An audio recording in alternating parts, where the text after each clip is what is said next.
Well, hey everybody, this is Chris DeFurio with Keys to the Shop, and welcome to another edition of Shift Break. Today's episode is brought to you by La Marzocco. They've been making espresso machines by hand in Florence since 1927. Innovation, beauty, dependability, just the kind of espresso machine that world's best coffee shops rely upon and have for many, many, many decades. I've grown up using La Marzocco espresso machines, and I always recommend them to my clients as well. Espresso machines like the KB90 with the straight-in locking portafilters, the Leva, which is more of a manually operated espresso machine of modern times, and you've got the Linea PB and the classic Linea.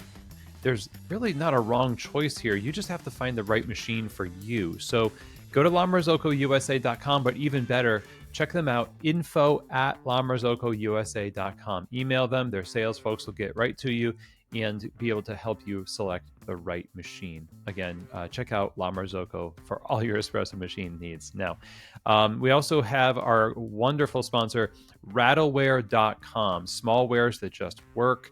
Rattleware is all about helping you with the cafe. You know, it's the small wares that make a big difference because you depend on them to just work. And when you don't have that, it's a real pain. I mean, it's one thing when a huge piece of equipment goes down, your ice machine breaks or something like that.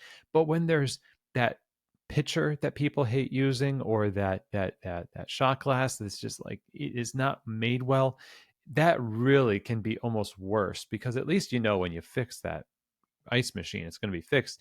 With that pitcher and that whisk or whatever it is, it's really, it's just annoying enough to want to get it out of your hand, but not annoying enough to like try to source another. So why not start the right way right out of the get-go, right off the gate, right? Go to rattleware.com and look at what they have to offer. Wide range of different options of small wares, and they just want to help you be successful and then help support your business. So again, wonderful to have them as a sponsor. Check them out, rattleware.com. Now, today's shift break is going to be, I'm going to strive to keep this one shorter today, but I really wanted to make it known to you that delegation is something that comes with a little bit of trouble, a little bit of a challenge. And that is kind of a dip in productivity, in standards, in quality. Maybe not 100% of the time, but often there's this period of adjustment where you're onboarding a new leader, you give management of the shop to a manager, and in that onboarding and training and coaching, they're not as quick to do the schedule. They're not as fluent, and they're not as vibrant in the one-on-ones or whatever your standard is for the managerial responsibilities that you would hand over to somebody and delegate a task to. There is going to be a dip that you need to traverse. And if you're not aware of that, now you are, because it happens every single time. I would say almost every single time. Sometimes it happens where somebody just does something really good and they just take over and it gets better and better. But at the very least, we know it's going to be hard for us to let go of that responsibility because it's not going to be done exactly the way we do it. So two things at play here. One, we have to come to grips with the fact that maybe the way you do it isn't the ideal way for your business. Just because you've done it for so long means to you that it is the right way to do it. Is it the best way to do it? Is it what the business truly needs? Or is it what the business needs because that's what you're comfortable with? That's one of the things that delegation can actually open up for you, is break you out of your box a little bit, force you to examine your own assumptions about you as the owner and the wearer of all hats, whether or not those hats actually fit you. You still put them on, letting go of some of those responsibilities and saying, well, I have a standard or a plan for the way I want my schedules or inventory or the one-on-ones and the staff meetings and other things done. And at the same time, I want to be open to doing them a different way if it's better. That doesn't mean you just let everybody do whatever they want. However, it is a journey of opening up your perspective And that comes from opening up the responsibility through delegation of that responsibility to somebody else. So they're going to take a little bit of time to get up to speed with those things that do need to be done a certain way. And then they probably will also open up opportunities to improve those areas because they're fresh in the fight. A lot of people who take on this delegation that you give responsibility to are not saddled with the same kind of pressures that you are as the owner.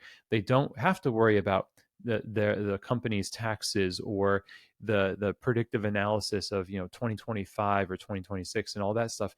There's business ownership concerns that they just don't have. They're supposed to be a specialist in this one area. That makes them really effective. That's why delegation is so helpful, because now you get to funnel your attention on making this person very successful, which means you make the entire company successful in the process. But you can't, when you see that the schedule, they're having a hard time, your mind is going to start to say, oh, well, maybe this was the wrong move. I could just do it myself. It's easy for me to just do this myself. And I don't want to see any dip in productivity or slow down.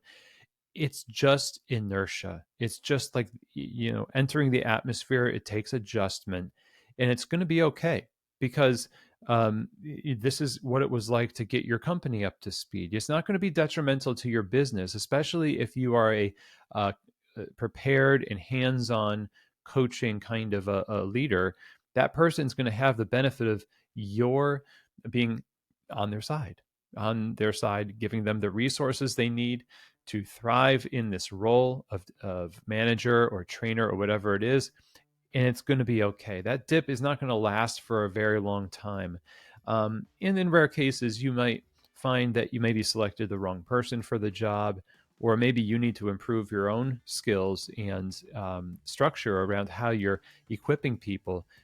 But those things being all equal, like let's just say that you're very good at this work of helping bring people up, and this other person is the right fit for the job. There's going to be a little bit of time where it feels like, okay, we're getting used to it. I have to trust, and then it's going to start to click. When it starts to click, that's when you start to see it opens up. You see, like, this is really good. I do feel like now I'm unburdened by these tasks.